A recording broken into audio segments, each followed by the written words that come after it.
The uncle of Johann Reichart was Franz Xaver Reichart, born on the 17th of January 1851. From 1894 to 1924 he was the main executioner in Munich. I believe that he was the last executioner to use the sword as a means of execution in Europe.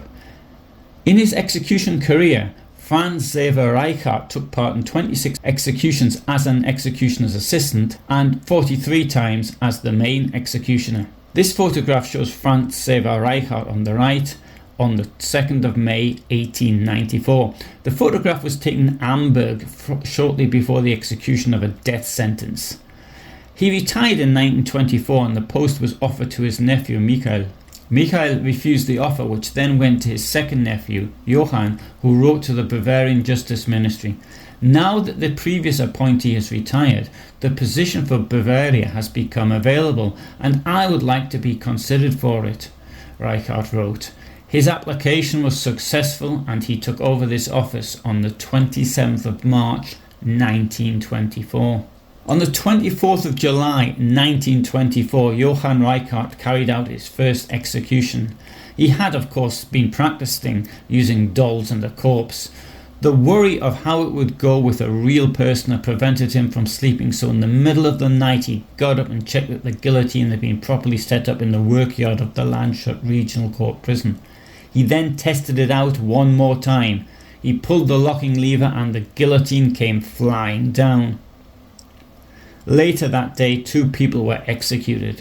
Rupert Fischer had murdered his wife and his friend Andreas Hutterer had assisted him.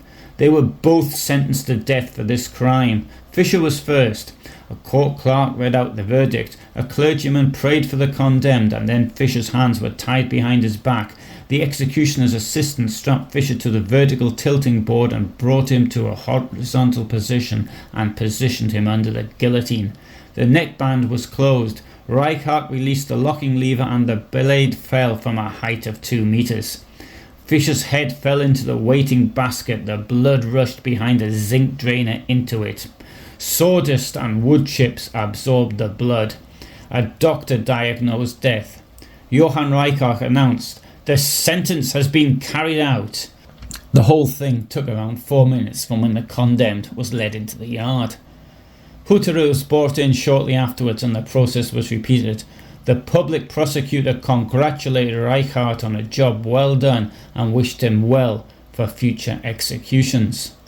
The next execution was carried out on the 6th of August 1924.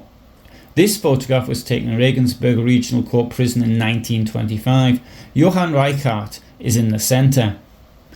Johann Reichart was paid 150 gold marks per execution, 10 marks per day, and a free third-class train ticket by the Bavarian Ministry of Justice.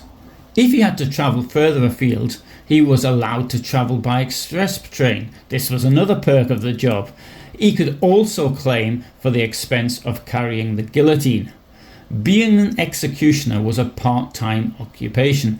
In 30 years, Franz Xaver Reichart had participated in 69 executions, less than 1 execution every 5 months.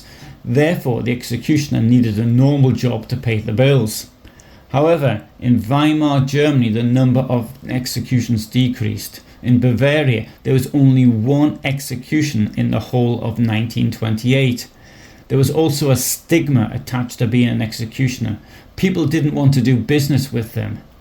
Reichart tried running a transport haulage business, but that failed in 1925. And then he tried running a drinking establishment at a railway station near Munich, but that was to fail too. It seems that he would drink too much and he'd talk to his clients about his part-time job. One client said to him that each glass of beer that he served was tainted with human blood. Other clients didn't like the stories he told of the people he'd executed. In 1928, his wife left him, taking their 3 children with her. His role as an executioner was well known and his children were taunted by the other children at school because of it. In 1929, he wrote to the Bavarian Justice Ministry, pointing out that his last execution had been in Kempten on the 20th of January 1928, and since then all murderers who had been sentenced to death had been reprieved. He asked for permission to move, there being a residency requirement for executions to live in Bavaria, but the Bavarian Justice Ministry gave him such permission to move. He moved to The Hague and was successful as an independent greengrocer. In the spring of 1931 and again in July 1932 he travelled to Munich to carry out executions in Stadelheim prison.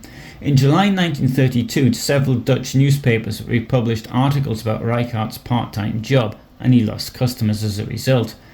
He returned to Munich in the spring of 1933. He considered giving up his job as an executioner as it was not good for business. However, there was something that was very good for business. Adolf Hitler seized power.